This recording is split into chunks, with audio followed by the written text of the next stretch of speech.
وكده انت عملت منصة خاصة بيك عشان تسوق دوميناتك بشكل تلقائي، وعشان كمان تكسب منها من غير كتابة سطر كود واحد. اتكلمنا في الفيديوهات اللي فاتت ازاي تشتري دومين مميز، وازاي تجيبه بأرخص سعر، وازاي حتى تلاقي افكار جديدة عشان تشتري دومين يقدر يتباع بمبلغ عالي جدا. لكن الجزء الأهم دايما هو جزء تسويق الدومين. ازاي تقدر تبيعه أو تلاقي المشتري بأسرع وقت ممكن وبأفضل سعر ممكن. ففي الفيديو ده هديك أكتر من طريقة تبيع بيها الدومين بتاعك، أكتر من طريقة أو مكان تلاقي فيه مشتريين بيدوروا على دومينات بالفعل. وفي نهاية الفيديو ده هقولك على طريقة مختلفة تماما، طريقة تسويق دومينك بشكل تلقائي. ومش بس كده، لأ، ازاي تكسب كمان من كل واحد عايز يسوق دومينه. فكمل معايا الفيديو ده للآخر عشان مهم جدا جدا، وهيكون فيه كلام ما اتقالش قبل كده في أي فيديو تاني. فيلا واحدة واحدة. أول حاجة، أنت دلوقتي معاك الدومين وأنت واثق إن هو مميز وعايز تبيعه، هتعمل إيه؟ هتفتح المنتديات الأجنبية الخاصة بالدومينات. عندك مثلا أول واحد ده اللي هو دي إن. هتلاقي هنا كل واحد بيكتب الدومين بتاعه في العنوان، وبتخش بتلاقي السعر. مثلا تعالى نشوف ده، هتلاقي كاتب معلومات الدومين وسعر اللي هو عايزه $1600. هنخش على تاني منتدى. ده طبعا نمبلس من أفضل وأشهر المواقع او المنتديات اللي تقدر تشتري او تبيع عليها دومين. هتخش هنا على دومين باينج اند سيلينج. هتلاقيها كمان في المنتدى ده في حاجه مميزه جدا، انك ممكن تحط الدومين بتاعك في قسم الاقسام، والناس تخش يقول لك تعرضه بكام عشان يتباع بسرعه، يعني يبقى سعره ده يستحق كام. هتخش هنا برضو هتلاقي ايه، هتلاقي مناقشات. ناس بتقول لك ازاي تبيع اسرع، ناس بتقول لك تبيع فين، ناس تحكي تجربتها باعت ازاي والكلام ده كله. وهتلاقي هنا برضو ايه، يعني كل واحد بيكتب الدومين بتاعه سعره كام وبيجيب كام مشاهدة أو كام زيارة من أورجانيك، يعني أو لو دومين منتهي كان بيجيب كام مشاهدة أو كام زيارة قبل كده من جوجل والكلام ده كله. هندخل بقى على أهم موقع ممكن تبيع عليه الدومين بتاعك، وهو بلا شك ريدت. ريدت فيه كذا سب ريدت بيبقى مكتوب، بيبقى متاح انك تبيع عليها الدومينات. تمام. هنا عندك السب ريدت ده اسمه ستارت ابس. هتخش هنا، هو هنا مش متخصص للدومينات، لكن لما تعرضه هتلاقي ناس كتيرة جدا مهتمة ممكن تشتري منك. هنا برضو نفس الحكاية، مش متخصص لكن سهل جدا تباع هناك. نخش بقى على المتخصصين في الدومينات، ده وده. هنا هو بيحط العنوان، الدومين بتاعه في العنوان. هتخش هتلاقي المعلومات اللي هو الخاصة بالدومين ويتباع بكام والكلام ده. نخش هنا نفس الكلام برضو. فطبعا التفاعل حلو جدا. يعني انت مثلا هنا بيقول لك ايه، 55,000 زيارة أو مشاهدة، زيارة مش مشاهدة كمان، في الأسبوع. ف 55,000 شخص متخصص في الدومينات. لو مش الشخص مش داخل عايز يشتري، لو هو داخل يبيع، فممكن يكون شاف في دومينك فرصة كبيرة إن هو يشتري ويسوقه هو بعدين، أو إن هو يستنى عليه شوية ويسوقه. فحتى الناس اللي بتبيع هنا أنت هتستفيد منها. يعني أنا مثلا بعت دومين قبل كده كنت جايبه ب$9 وبعته ب$750 لواحد، عشان يعني هو ناوي يسوقه بعد كده. هو عمل الدومين صفحة هبوط ولسه لحد الآن بيعرضوا للبيع بمبلغ كبير جدا. فحتى الناس اللي بتبيع ما تهملهاش، هي ناس محتمل ان هي تشتري منك الدومين. هنخش تاني بقى، اخر حاجة هو الفيسبوك. عندك جروبات الفيسبوك الخاصة بالدومينات. هتلاقي هنا الدنيا ايه، اريح شوية من ريدت، لكن ايه يعني شغال. هنا 17,000 متابع، عضو.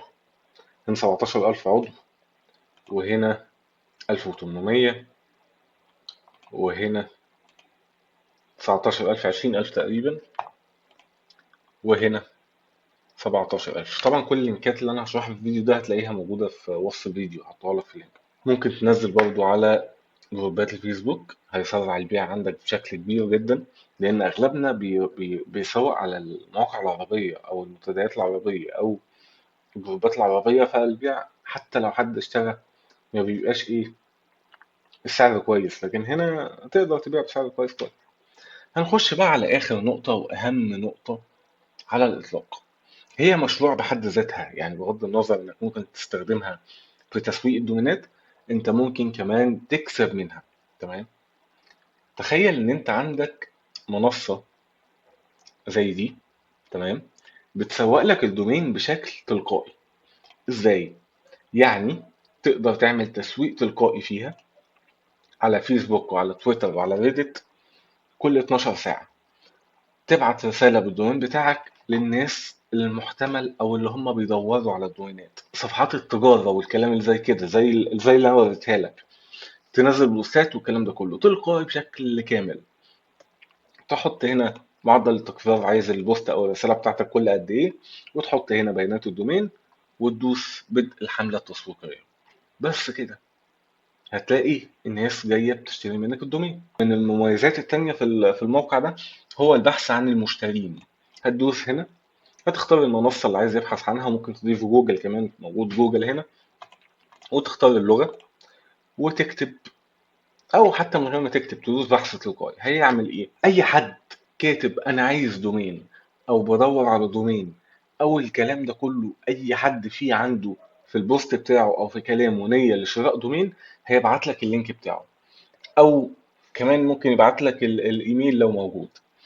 فده معناه إيه؟ ده أكتر واحد ممكن يشتري منك دومين، فدي حاجة قوية جدا طبعا. والميزة التالتة هي اقتراح الشركات. انت مثلا عندك دومين خاص بالعربيات، تمام، فهتكتب هنا كلمة كارس مثلا او عربية، وتدوس بحث. هيجيب لك قائمة بكل الشركات اللي ممكن تشتري منك الدومين ده، كل الشركات اللي ليها علاقة بالعربيات. هيجيب لك موقعهم والايميل بتاعهم وطرق التواصل وكل الكلام ده. طب حلو جدا. انت هتعمل ايه؟ هتبعت لهم رسالة بشكل يدوي عادي او حتى تلقائي عن طريق الموقع. في ميزة تانية، وهي انك ممكن تعمل سوق دومينات هنا. هنا بيبقى عندك كده مجموعة دومينات، لما يعني يبقى زي سيدو كده مثلا او افتر نيك والكلام ده. طيب الموقع ده بكام؟ الموقع ده ب5 دولار شهريا. حلو، رخيص صح؟ لكن انا مش جاي هنا اعرفك على الموقع ده، انا جاي هنا اقول لك ازاي تعمل الموقع ده. الموقع ده يبقى بتاعك ازاي، من غير اي خبرة، من غير اي برمجة، من غير اي حاجة. انا الموقع ده عملته في 10 دقايق بمجرد كتابة البرومبت بس. هو معمول ازاي؟ معمول طبعا كالعادة من هوستنجر. انا دخلت هنا قلت له انا عايز منصة متخصصة في تسويق وبيع الدومينات، تهدف الى مساعدة اصحاب الدومينات في عرضها وتسويقها والعثور على مشترين محتملين بشكل ذكي ومؤتمت عبر منصات التواصل الاجتماعي والمواقع المتخصصة. وكتبت هنا كل المميزات اللي انا عايزها في الموقع او في المنصة دي. فهو عمل لي الموقع ده ببساطة. تعال نشرحها واحدة واحدة تعملها ازاي. هتفتح هوستنجر عادي، هتلاقي لينك في اول تعليق. ومهم جدا تسجل، لو هتسجل من اللينك اللي في اول تعليق، لان الخدمه دي مش ببلاش. الخدمه دي هتدفع عليها حوالي 10 دولار او 500 جنيه. لكن لما تستخدم اللينك اللي في التعليق هتكسب، هتاخد خصم 20%، وانا هاخد احاله يعني. فاستخدم اللينك اللي في التعليق عشان نكسب احنا الاثنين. هتفتح هوستنجر من اللينك اللي في التعليق، وبعدين هتخش على البتاع اللي انا مش عارف اقراها دي الخدمه بتاعتهم بتاعت تصميم المواقع. هتدوس على جرب الآن. تمام. هيفتح لك الصفحة الفاضية دي. هنعمل ايه بقى؟ هناخد البرومبت اللي احنا كاتبينه هنا، هتلاقيني حاططه لك برضه. طبعا انت يعني لو عندك افكار زيادة وحطيتها هيبقى افضل كتير يعني، فاهم؟ عشان يبقى مختلف كمان. طبعا هو هنا هيطلع لنا نتيجة مختلفة حتى لو انا كاتب نفس البرومبت. هنكتب هنا اهو، هيطلع لنا نتيجة مختلفة، مش مميزات مختلفة، لكن هيطلع لنا شكل مختلف، ممكن يزود ميزات والكلام ده كله. كده هو بدأ، وفي خلال أقل من 3 دقايق هيبقى عندك موقع لتسويق دوميناتك بشكل تلقائي، أو حتى عشان تكسب من الناس اللي عايزة تسوق دوميناتها. عشان تشتري، لما تشترك عندك ب5 دولار مثلا في الشهر، فأنت خلاص أنت هتكون بتدفع مثلا 400 جنيه ولا 300 جنيه الاستضافة اللي هي هوستنجر، وبتكسب قدامها مثلا لو 10 اشتركوا عندك كل واحد 5 دولار، فانت بتكسب 50 دولار في مقابل انت بتدفع مثلا 300 جنيه بس او 400 جنيه بس، وبتسوق دوميناتك كمان بشكل تلقائي. فخلينا دلوقتي نرجع بعد ما الموقع يخلص ونشوف ايه النتيجة اللي هتطلع لنا. وبكده وبعد تقريبا مرور 5 أو 6 دقايق عمل لنا الموقع. وكده انت عملت منصة خاصة بيك عشان تسوق دوميناتك بشكل تلقائي، وعشان كمان تكسب منها من غير كتابة سطر كود واحد. تعال نجرب الموقع دلوقتي. خلينا نقفل بس ده دلوقتي. هنا هو شبه التاني جدا، بس ايه الشكل مختلف سيكا يعني. خلينا نكتب اي ايميل كده، اي ايميل جيميل دوت كوم، ونكتب اي باسورد ونخش. بس كده انت هنا تقدر تعمل ده معرض الدومينات اللي قلت لك عليه، تحط اي دومين هنا عشان ايه؟ تسوقه الناس اللي تخش على المنصة والكلام ده. هنا التسويق التلقائي شكله احلى كتير كمان من التاني. هنا البحث عن المشترين، الناس اللي بتدور على الدومينات او كاتبه في المواقع التواصل او في جوجل انها عايزه دومين عن كذا. انت ممكن حتى لو مش معاك الدومين تشتري دومين مميز عن حاجه اللي هو بيتكلم اللي هو عايز يشتري عنها الدومين وتبيعه له. وهنا اقتراح الشركات اللي اتكلمنا عنها، وهنا التحليلات، وهنا الاعدادات. وبس كده انت كده جاهز انك تكسب فلوس مش بس من بيع الدومينات، لكن من الاستثمار في الموقع ده، انك تبيع اشتراكات من الموقع ده. طيب دلوقتي الموقع ده عشان خلاص ناخده بقى يبقى بتاعنا، نعمل ايه؟ هندوس هنا فوق كلمة نشر. احصل على خطة لنشر موقعك الالكتروني، يعني لازم تكون بتدفع فلوس عشان تاخد الموقع ده. بكام؟ اقل خطة بكام؟ ب7 دولار. ب7 دولار هيبقى معاك الموقع ده بشكل كامل، وتقدر تكسب منه 5 دولار على الاشتراك الواحد بس. تمام. طبعا لو سجلت من اللينك اللي هتلاقيه في وصف الفيديو، هي تاخد خصم 20% كمان على ال7 دولار. وبس كده. أتمنى يكون الفيديو فاتكم وعجبكم، ونتقابل في فيديوهات جاية. مش عارف ايه اللي ممكن يكون جاي في كورس الدومينات، لو حد عنده أي فكرة أو أي سؤال يقول لي في التعليقات، وهنعمل فيديوهات جديدة ونكمل إن شاء الله. سلام.